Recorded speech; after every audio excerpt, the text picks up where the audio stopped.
Good morning, good afternoon, and good evening, wherever you are joining us from. And a very warm welcome to IDL, the Business Trailblazer podcast for seasoned innovators, rising disruptors, and inspiring leaders. I'm your host, Chris Britton, and today's bright business mind is Stephanie Frackowiak, who is a technology director at TradeBridge. Stephanie is at the forefront of revolutionising fintech with over 2 decades of experience in B2B fintech, SaaS as well, for those of you who aren't aware, that's software as a service, as well as other hyper-growth transitions.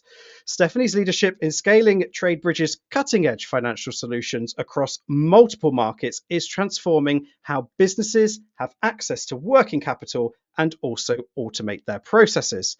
She's a true innovator, driving forward digital finance to meet the needs of a faster moving world. So, without further ado, let's kick things off. A very warm welcome to the podcast from England. Stephanie, you're joining us from Paris, I believe. Yes, indeed. Paris in How France. Paris in France. How about that for an introduction? Did I live Yeah, up to that? Is that you in a absolutely. nutshell? Yeah, I almost didn't recognize myself. Sounds good. So wind the clock back then, 2 decades ago. What did Stephanie look like then, and what do you look like now? How have things Uh, changed? well, so at the start, fresh out of university and full of idealism about changing the world, um, landed in fintech by accident. Back when I was starting out, that was the year of Enron. So I was going to go into consultancy, and everything was going belly up. And I got this job at a small financial software company. I didn't know what financial software was. And back then it was black screens with green writing, and we were being Yeah. super innovative because we were going to create Windows versions of those screens. Okay. Um, and 7 years later, we were creating web screen versions of those Those screens. screens. So it's advancing still. So So that advancing was through. like IBM AS400, sounds like the Yes, black it screens, was. green text. Yeah, Blimey, it was. that's a Yeah, yeah, while yeah. ago. And the users were very unhappy with us for switching them from what we called green screen to Windows, because they knew all, the ladies knew all the shortcuts, the users, the Of back office course. users, and they didn't like having to click with mouses. A mouse was a bad thing. Yeah, imagine back in the day when you didn't have to use a mouse and everything was on the keyboard. Yeah, But yeah. but there we go. Okay, so then you transitioned to getting people on web versions of platforms and getting them access via that. Yeah, I mean, basically, always in business to business finance or fintech. So originally, basically, underlying product was all about making it easier for finance companies to track what they were lending out and how they were being reimbursed against those funds. And there's a Yep. lot of maths that goes into that. There's a lot of tracking of assets. There's all sorts of things that you need software for. Um, that was when I joined, we were probably about sort of 80, 90 people. And that company was UK only when I joined. We built out an office in Australia. We got our first new non-UK customers during that sort of 7.5 period I was there. Hmm. So it was really super interesting, bootstrapped. So we didn't have any external funding. It was all self-funded pretty much.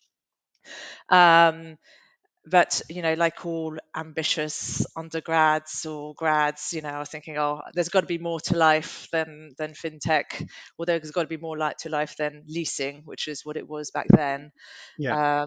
And I switched out for a big American corporate for 5 years, Wow. which That must was. have been a shock to the system. Yeah, it was. It was. It was like, go from 120 people to sort of nearer 10,000. Hmm. That was moving out to Canary Wharf with all the big towers. And that was change of, I mean, that got me what I wanted, which was just to broaden my exposure a bit. So different bits of finance, still software, still a lot of similarities, still a lot of skills which transfer. Um, Mm.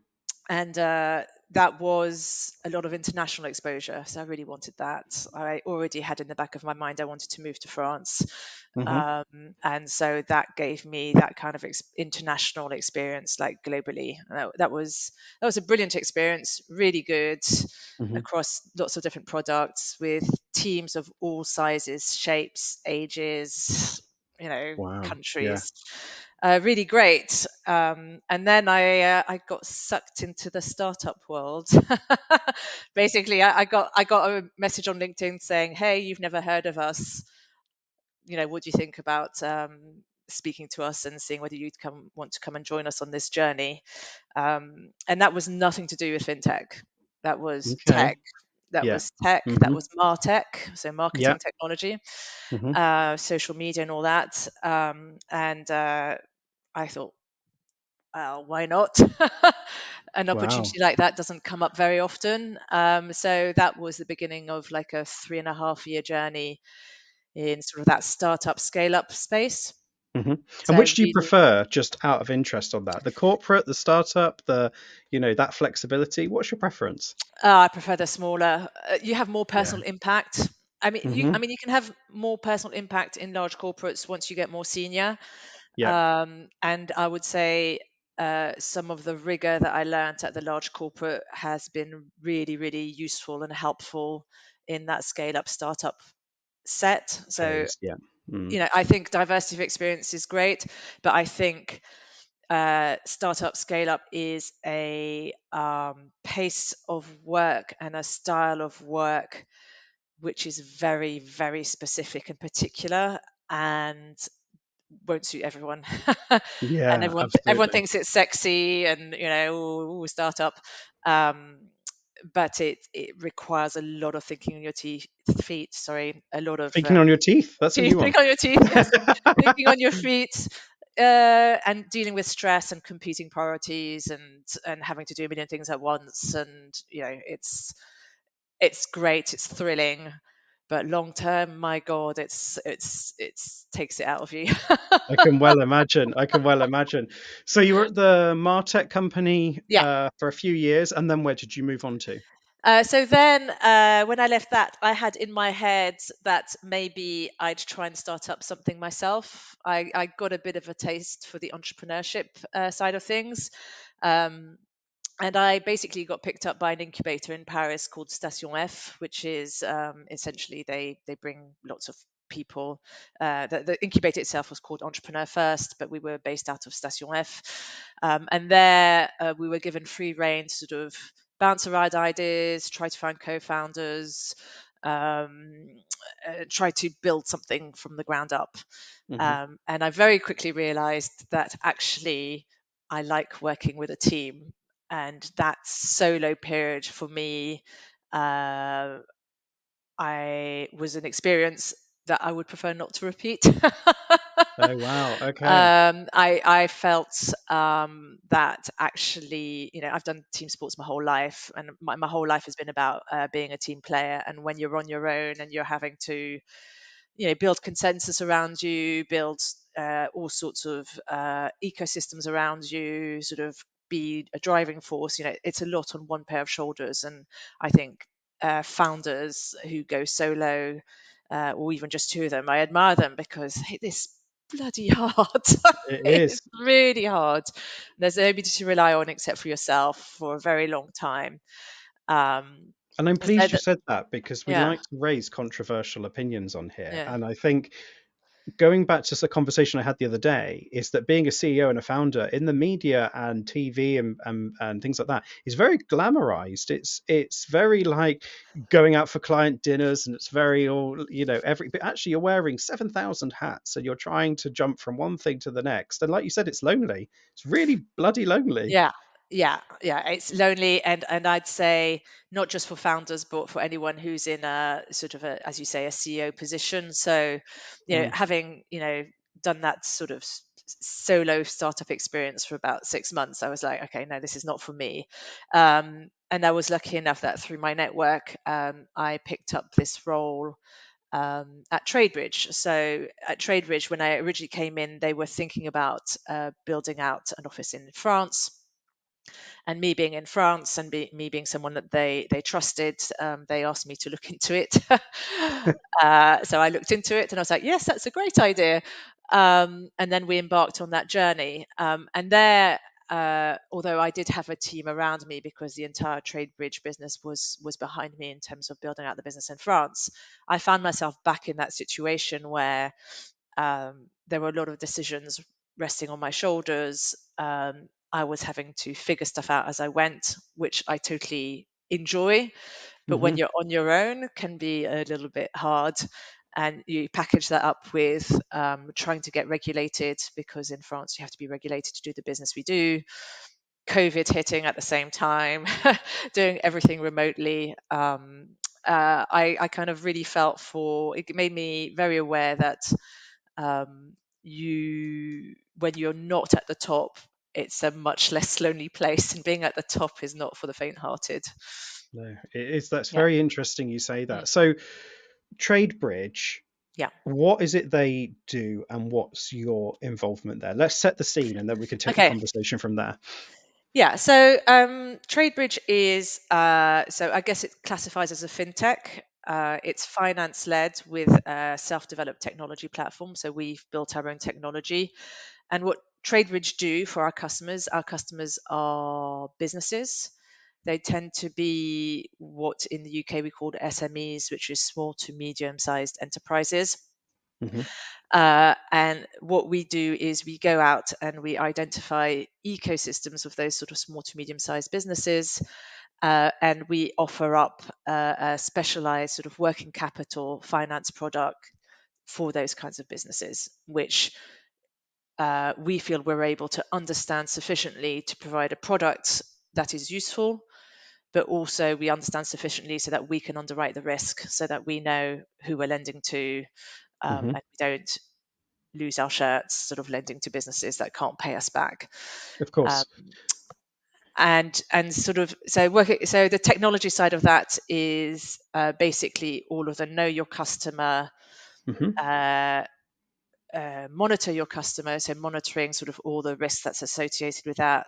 So that's where things like open banking come into play. We interface with credit reference agencies, we interface with um, all sorts of marketplaces to sort of gather as much information and data as we can about those businesses we want to lend to or are lending to.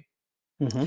And then we make a decision about whether to lend to them, or if we have lent to them, we keep monitoring them to make sure the business is growing, the business is going a bit weird. Hmm. If it's growing, we can lend more money. If it's going a bit sideways, we just need to manage that a little bit.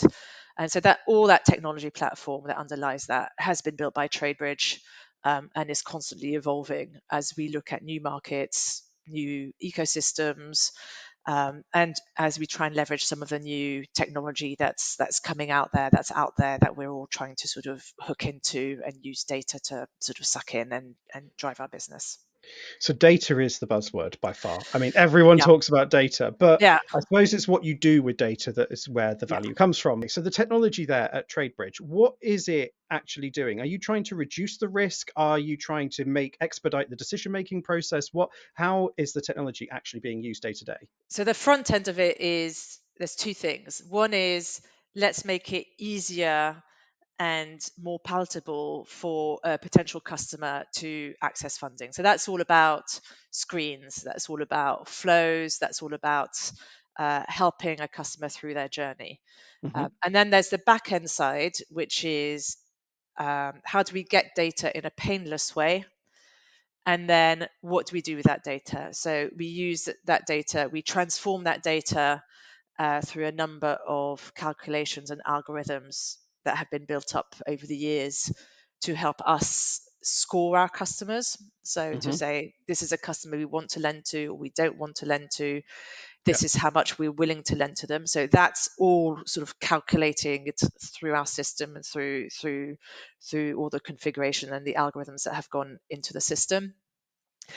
Then there's a bunch of stuff about making sure we know um, how much we have lent out, Hmm. knowing how much of their product they've sold and therefore can pay us back. Hmm. And it's redirecting all those payment flows. So instead of our customers having to write a check or do a bank transfer, there's a lot of automation in a lot of the flows of information and of money and of funds which go back and forth. So everything's just a click. There isn't scanning of PDFs to prove that your bank statement. There isn't having to do sort of photocopies of your passport. We're digitizing a lot of that information flow and that data flow to make this process more efficient, more scalable, and more friendly. And you can increase your onboarding then, like you said, go Yeah, be scalable, you can take on more customers, yeah, etc. Great, more applications. yeah. So I could probably talk about the business side of things till the cows come home, but something I'm really interested in is, I'm going to call a spade, women in tech. There are hardly any of them. How does it feel for you to be in such a male dominated environment? um, So I've got two answers to that question. Okay. I think there are a lot more women in tech than we see. Okay. So I think a lot of the visibility, we make founders and CEOs very visible, but the next couple of layers down, there's an awful lot of extremely talented and brilliant women. Hmm. So there's a little bit of a bias in terms of what gets exposed because just the women aren't quite getting up to the top. The other factor is that I've always worked in a male-dominated environment, so I don't know what it's You like. don't know any The different. opposite. I don't know different. I mean, I studied physics, so I was, I went to a girls' school, and then at the age of 18, I went into male-dominated environments, and I've never really looked back. At the moment, my tech team is mostly female. Oh Like wow. I had to recruit someone recently, and I had to say to the recruiter, "Could you please send me some men because I seem to be just hiring women." um, Brilliant. and I have my own biases. We all prefer to hire people we think we're going to get on with, and Mm. the people we're most likely to get on with are people who are most like ourselves.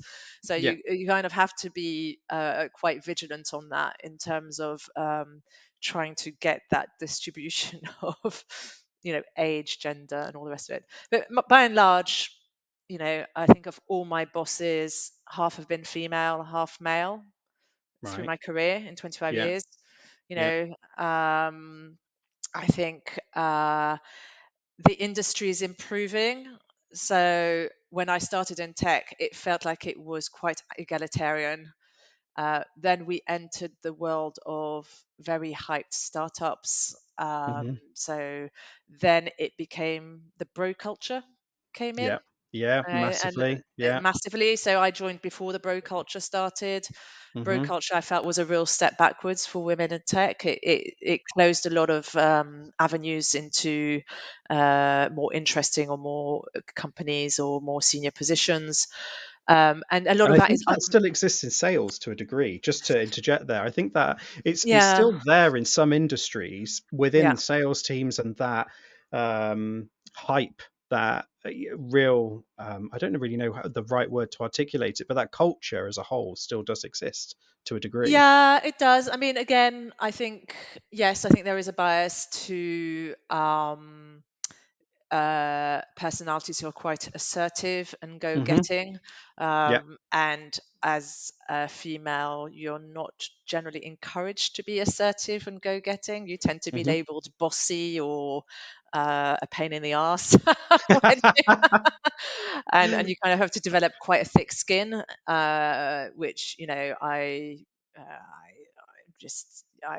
don't have crocodile skin, but I do have sort of my scars from the years. Hmm. Um, but I do think the industry is improving. I think there's, as always, there's still a lot to do. I think just because it's improving doesn't mean we've done enough. Hmm. Uh, and I'm still quite often the only woman in the room. So, someone Wow. once said to me, when you're the only woman in the room, it's hard to you speak for all women. When there's two women in the room, you're a conspiracy. It's when when there's more sort of more being the only woman in the room it can be hard. But I'm there, 100%. so I'm gonna speak up. So that's what I do. Yeah, 100%. And I would definitely say that's the right thing to do. I mean, if only there were more people who had a voice. And to that point, I normally start to get an idea from people about what they would give as advice to their previous self and to other listeners on their self from years gone by, that they now know, as hindsight is such a wonderful thing. But I'm going to go a slightly different angle here, because Oh.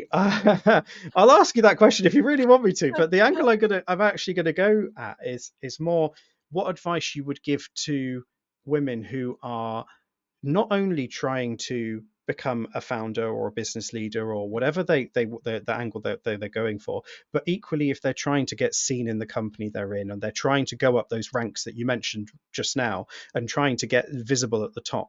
How do you go about achieving that? So I Give me think the golden bullet if that yeah, exists. yeah. I'd give them the same advice I'd give myself. Okay. It's not how hard you work or how good your results are. It's the relationships that you have. Oh, okay. So and that kind of sticks in the throat because I'm a very studious, diligent. I like to get things done. But the real game changers for me in my career haven't, obviously I have a reputation because I get things done, and you can't be useless at your job. Hmm. But if you given a choice between getting something done or um, building some relationships, you need to build relationships in your work environment. You need to be aware of and mindful that it's not just about what you do as an individual, it's about how people perceive you.